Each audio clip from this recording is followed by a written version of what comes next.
Because if they could get him to say the right thing, they could use his mouth.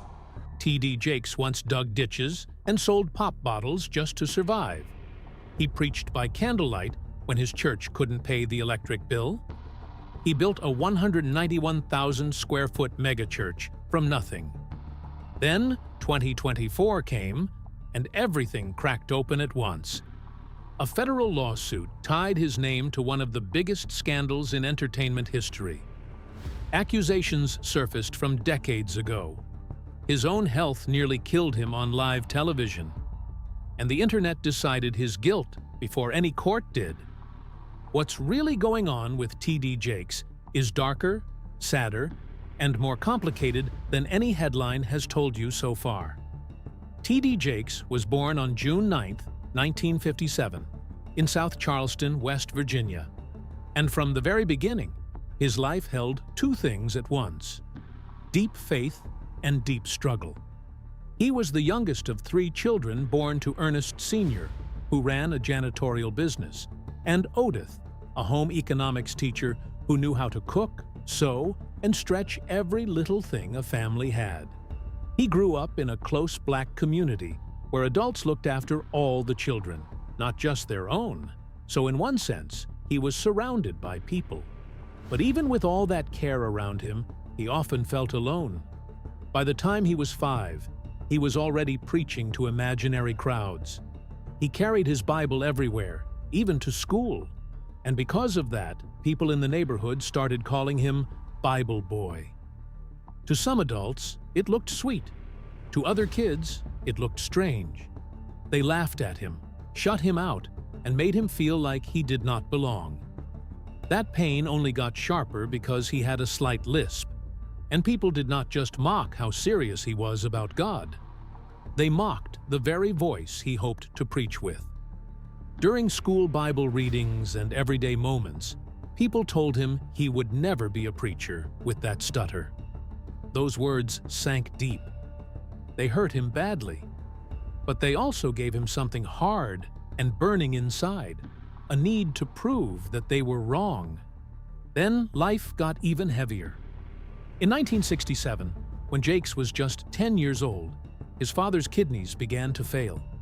Childhood, in many ways, ended right there. While other kids played, he stayed close to home helping his mother care for Ernest. He learned how to handle adult duties far too early. He helped with dialysis routines, pill schedules, the family business, and whatever else had to be done to keep the house going. Money was tight, so he sold vegetables from the garden for cash. Years later, he would say, "I never had a childhood." And that was not an exaggeration. He was carrying worry, guilt, and grief before he was old enough to fully understand any of it. When his father died in January 1973, Jakes was 16, and the loss shattered his world. Overnight, he felt pushed into manhood. There was no time to sit with the pain for long because the family still needed help. And poverty did not stop just because grief had entered the house. He had to think about survival, about work, about what came next. Yet somewhere inside all that pressure, the calling he had felt since he was a little boy was still alive. He had been told for years that his voice would never carry him into ministry, but he did not let go. On May 29, 1976, exactly 3 years after that season of loss had changed his life, he preached his first sermon. And when he did, he preached it with the very voice people once used to shame him. In 1979, at 22, he was ordained. What had once looked like weakness had become fuel. That same fire carried him into ministry.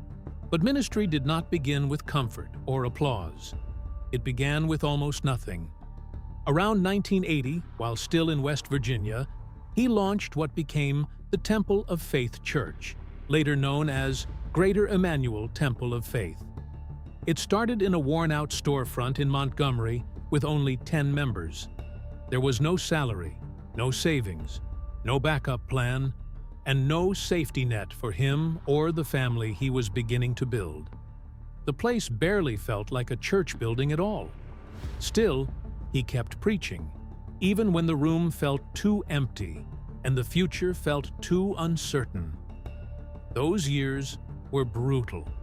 To eat, Jakes worked outside the church, taking hard labor jobs while trying to pastor a tiny congregation.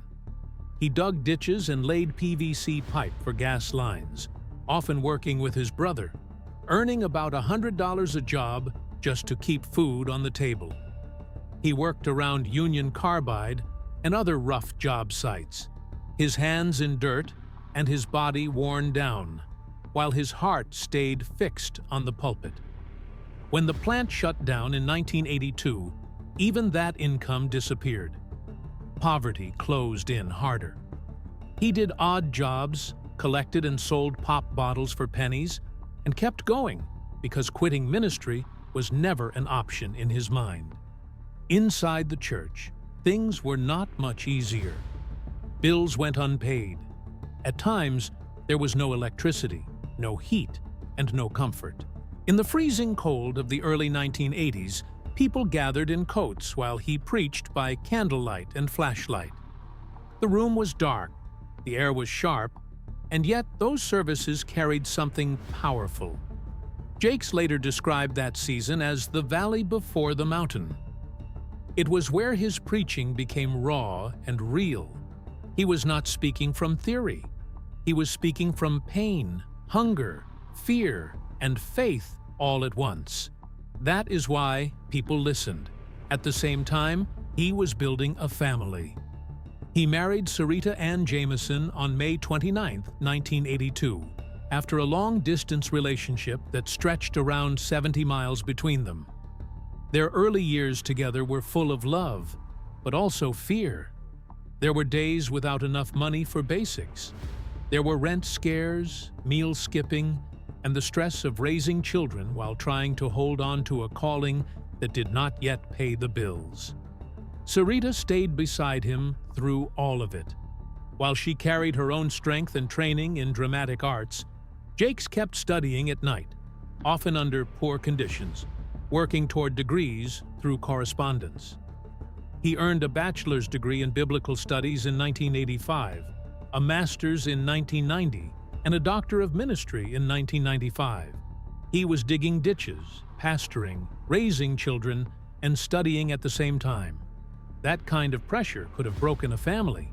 Instead, it made them tougher. Slowly, the church began to grow. What started with 10 people did not stay that way. By the late 1980s, around 100 people were coming, some driving from nearby cities just to hear him preach. His messages felt different because they came from lived pain. He cried when he preached. His voice carried hurt, healing, urgency, and hope all at once. By 1990, after moving the church to South Charleston, the congregation had grown to around 300. Then, in 1993, after another move to Cross Lanes, it grew past 1,000 in roughly 2 years. The people coming were not all from one background either. It became a racially mixed church, in a place where that was not ordinary. Word kept spreading, not because of fame at first, but because people felt that what he was saying was real.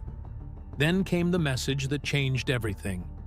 In 1993, Jakes preached a sermon called "Woman, Thou Art Loosed."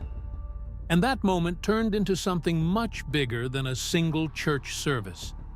He spoke directly about women's pain, trauma, abuse, and spiritual bondage in a way many churches had not dared to do. The message hit with force. Women cried, shouted, broke down, and felt seen. Soon the recording started moving from hand to hand on cassette tapes. It traveled through churches, prayer groups, homes, and circles of women who had been carrying silent pain for years. By the late 1990s, the sermon had reached tens of thousands, and the message became a best-selling book that sold more than 500,000 copies in its early years. Almost overnight, Jakes was no longer just a West Virginia pastor with a powerful voice. He had become a national figure. That rise did not happen by accident. Jakes understood that if a message could heal people in a sanctuary, it could also travel through books, recordings, film, and television. So in 1995, he founded TDJ Enterprises. This was not just a side project. It was the structure that turned his ministry into a media force. His books moved into stores. His sermons became CDs and DVDs. Later, films connected to Woman Thou Art Loosed, and other projects reached even wider audiences. Over the years, reports estimated that the company generated hundreds of millions in total revenue. Jakes was one of the first pastors to treat preaching not only as ministry, but also as content that could live far beyond Sunday morning. At almost the same time, his face and voice started reaching homes across the country through broadcast media. From late 1995 into 1996, he hosted Get Ready, a nationally syndicated radio and television program that mixed teaching, interviews, and worship. It gave him a wider platform just as the Woman Thou Art Loosed message was still spreading fast. People who discovered him on television often went back looking for the sermon everybody was talking about. That overlap helped push him from a regional preacher into a true national presence. Then came one of the biggest risks of his life. In May 1996, Jakes left West Virginia and moved to Dallas, Texas. He did not go alone. He brought Sarita, their 5 children, and around 50 loyal church families with him, more than 200 people in all. They were leaving behind a place where growth was already happening and stepping into a city where they had almost no roots. He had purchased a worn church property that had once belonged to televangelist W.V. Grant, who that same year was convicted of tax evasion. The building reportedly cost around $3 million, and Jakes renamed it the Potter's House. It sat on a 34-acre hilltop site near Dallas Baptist University in Oak Cliff. It was a bold move, maybe even a shocking one, because there was no guarantee it would work. But almost immediately, it did. At the first service on May 19, 1996, Jakes expected maybe 200 or 300 people. Instead, more than 2,000 showed up. The building could not handle that kind of crowd. It overflowed fast. Hundreds stood outside in the Texas heat, trying to hear him preach through makeshift outdoor speakers. The room was packed, the air was hot, the parking lot was jammed, and yet the energy was electric. Dallas had responded in a way that made one thing clear. People were hungry for what he carried. After that, growth came fast. The church that had launched in Dallas with a surprise crowd of 2,000 grew to around 7,000 weekly attendees by late 1997. By May 1998, that number had reportedly doubled to 14,000, forcing multiple Sunday services. In August 2000, a massive new sanctuary opened. It was a 191,000-square-foot building that seated around 7,600 people, with high-end production capability and a huge choir loft. Reports said the debt was paid down in just a few years through giving. By the mid-2000s, the Potter's House had become one of the largest churches in the country. And it was not just a church in the narrow sense. Jakes built it into a full campus with a wide public reach. Beyond worship services, the ministry ran housing programs, prison outreach, AIDS testing and support, educational efforts for at-risk children, GED and job placement programs, and other services that touched thousands of lives each year. A large staff supported not just ministry work, but also television and media production. What had started in a tiny, struggling church in West Virginia had become a major religious, social, and economic machine in Dallas. By 1998, the Potter's Touch television program began airing on networks like TBN and BET, putting Jakes in front of millions more viewers. At its peak in the early 2000s, reports said the program reached about 3.3 million viewers each week in dozens of countries. His women's conferences packed huge arenas. Events connected to Woman Thou Art Loosed drew tens of thousands, including crowds in places like the Georgia Dome. In September 2001, Time magazine put him on the cover and asked if he might be the next Billy Graham. That question alone showed how far he had come. The little boy people mocked as Bible Boy had become one of the most visible preachers in America. And yet, the bigger he became, the more questions followed him. His story from poverty to power was dramatic enough on its own. He had gone from minimum wage work and church blackouts in West Virginia to a reported net worth of around $50 million by 2026. His books sold in the millions. His company brought in huge revenue over time. His speaking fees drew attention. Reports from different years described major houses, including a Dallas lakefront mansion, and later a large Fort Worth estate spread across multiple properties. Stories also circulated about luxury cars, including a Rolls-Royce Phantom and other expensive vehicles. To supporters, all of this looked like the fruit of decades of work, media success, and ministry growth. To critics, it looked very different. That criticism grew because Jakes was often linked to prosperity teaching, the idea that giving, faith, and obedience can lead to material blessing. Some argued that this message inspired people and gave them hope. Others argued that it blurred the line between spiritual guidance and financial expectation. They questioned how a preacher could call people to sacrifice while also living in visible wealth. They pointed to concerns about transparency, especially since churches do not file public tax forms in the same way many nonprofits do. They questioned the relationship between church donations, media money, conference revenue, and personal lifestyle. T.D. Jakes didn't just preach. He built something that kept growing and growing. And one of the biggest ways he did that was through his books. Over the years, he wrote more than 40 books, and many of them didn't just sell well, they exploded. Titles like Instinct, Destiny, and Let It Go became New York Times bestsellers, reaching millions of readers around the world. But the real turning point came much earlier. Back in 1993, he released Woman, Thou Art Loosed, and it took off in a way no one expected. By 2004, it had sold around 15 million copies worldwide, bringing in about $75 million and turning into a movement of its own. The message didn't just stay on paper, it grew into massive annual conferences that filled arenas with people.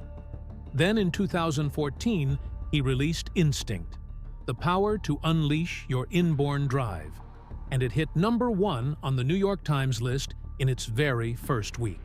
Around 260,000 copies were printed right away, and suddenly, he was everywhere. Oprah's Life Class, Dr. Phil, Dr. Oz, magazine covers like Ebony and Essence. By that point, his books had crossed over 12 million copies sold, and what started as sermons had quietly turned into a $100 million empire by 2015. And that success didn't stay in books. It moved onto the screen. In 2004, Woman, Thou Art Loosed became a film. It opened in theaters on October 1st, playing in over 400 locations, and pulled in more than $2 million in its first weekend alone. By the time it finished its run, it had made close to $6.9 million. That may not sound huge today, but back then, faith-based films rarely crossed 5 million, so it shocked the industry. And he didn't stop there. In 2011, Jumping the Broom came out with a $7 million budget and made around $38 million worldwide. Other films followed, like Not Easily Broken and Sparkle, and by 2012, projects tied to Jakes had earned about $127 million at the box office. A preacher had stepped into Hollywood and held his ground. At the same time, he was building something even bigger in real life. MegaFest, launched in 2004, became one of the largest faith events in the country. In 2005, Atlanta saw around 100,000 people show up over 4 days. It wasn't just church, It was a mix of worship, music, speakers, and full-scale entertainment. Then, in 2013, Dallas hosted about 75,000 people from over 30 countries, bringing in $41 million to the local economy. Hotels filled up, crowds packed every space, and big names like Oprah Winfrey, Steve Harvey, Jennifer Hudson, and Tyler Perry joined in. By 2015, attendance climbed even higher, crossing 85,000 people.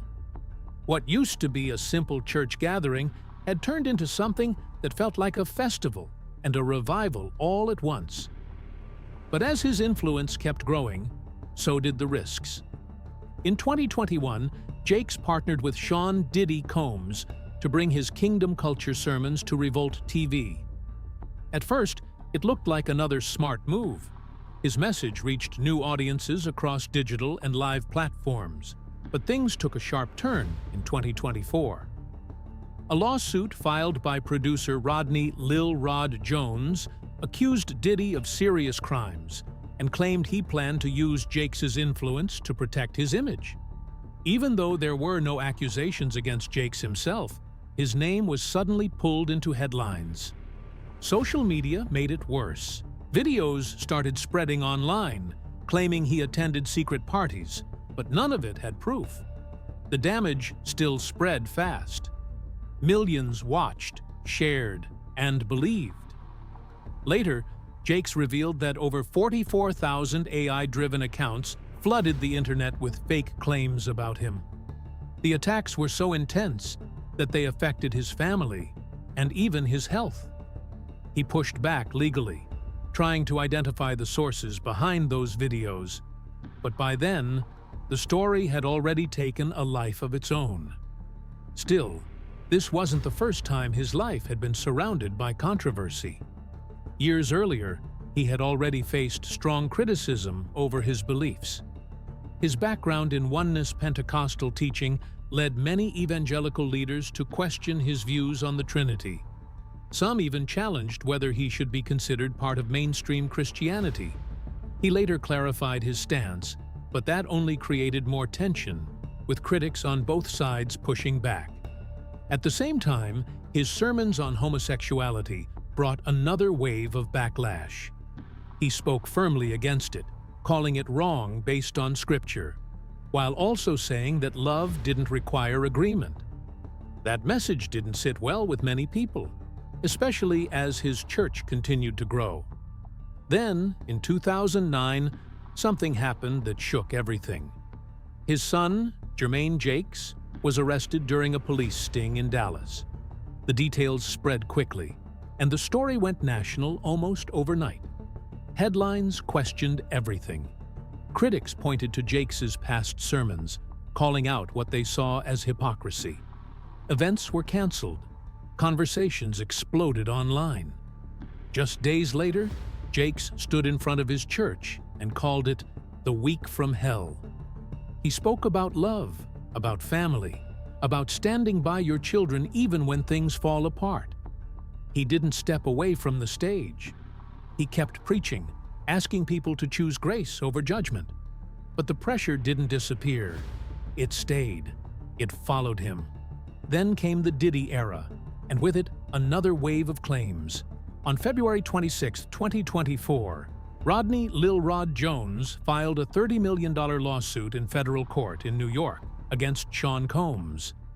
In that filing, Jones claimed Diddy had talked on audio recordings about using his close relationship with Bishop T.D. Jakes to soften the blow from Cassie Ventura's November 16, 2023 sexual abuse lawsuit. That allegation quickly spread online because it linked Jakes to a scandal that was already swallowing headlines. It also gave people a reason to revisit the 2021 Revolt TV partnership, where Jakes' Kingdom Culture sermons had started airing weekly on Diddy's network. Even though there was no court proof tying Jakes to any criminal conduct, the mention alone was enough to set social media on fire. Within days, YouTube and other platforms were flooded with videos claiming Jakes had attended Diddy's alleged freak-off parties. These channels pushed wild stories, used dramatic thumbnails, and racked up millions of views. Most of the claims came from unverified accounts, but that did not slow them down. The algorithm rewarded the shock factor. Old connections were pulled back into the spotlight too. Diddy had once asked Jakes to officiate Kim Porter's funeral in 2018, and that association was suddenly framed in the worst possible light. Rumor spread faster than fact, and for many viewers, the accusation alone became the story. Jakes later said the attack was not just organic gossip. In a July 2025 episode of the Money and Wealth podcast with John Hope Bryant, he said 44,000 AI-driven bots were unleashed against him right after the 2024 lawsuit dropped. He claimed 98% of the online content flooding platforms like TikTok was AI-generated and designed to tie him to Diddy's scandal. According to Jakes, the swarm brought intense pain to his family and added pressure during a period that would later include a serious health collapse. He dismissed the rumors as false and said the FBI found nothing connecting him to the lurid claims, but by then, millions of people had already seen the videos. So he went to court. On December 19, 2024, his lawyer, Dustin Push, filed in federal court in Northern California to force Google to identify 4 YouTube accounts based in Pakistan, South Africa, the Philippines, and Kenya. Those channels had posted defamatory videos linking him to Diddy and, according to the filing, used fake thumbnails, spam tactics, and false sexual claims to drive views. Takedown requests had been made for nearly a year with little success.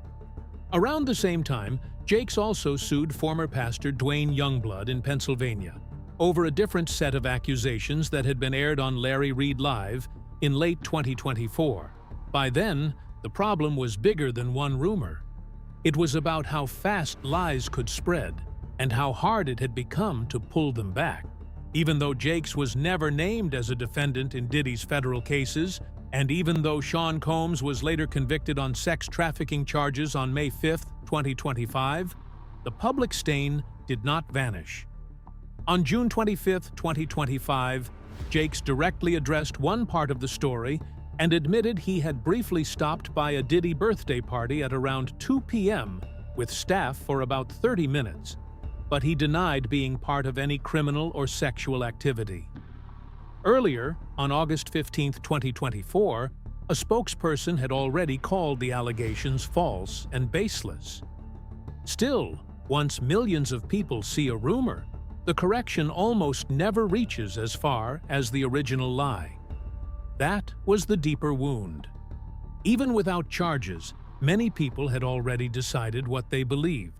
As if that were not enough, a more personal crisis soon followed. In late 2024, Jakes was hit with sexual assault allegations from 2 brothers, Dwayne and Richard Youngblood, both pastors with troubled pasts. Dwayne, a registered sex offender with earlier convictions, claimed during episodes of Larry Reid Live in October and November 2024 that Jakes had tried to kiss him when he was a teenager in the mid-1980s.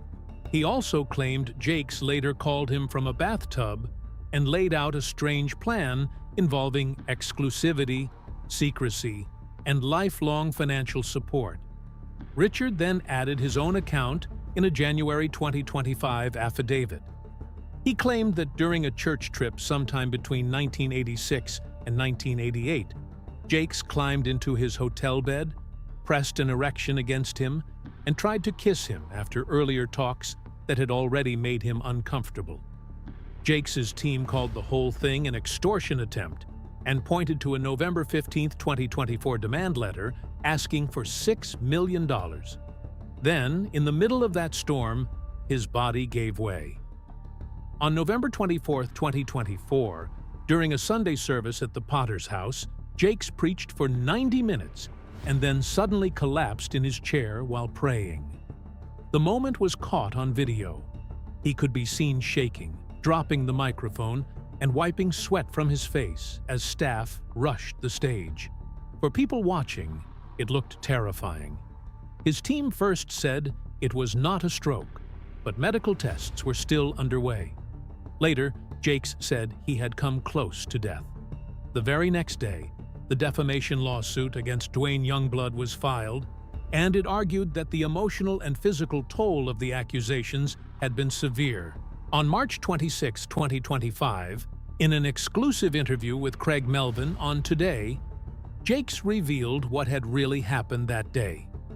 It had been a massive heart attack caused by a clot-blocking blood flow to the right side of his heart.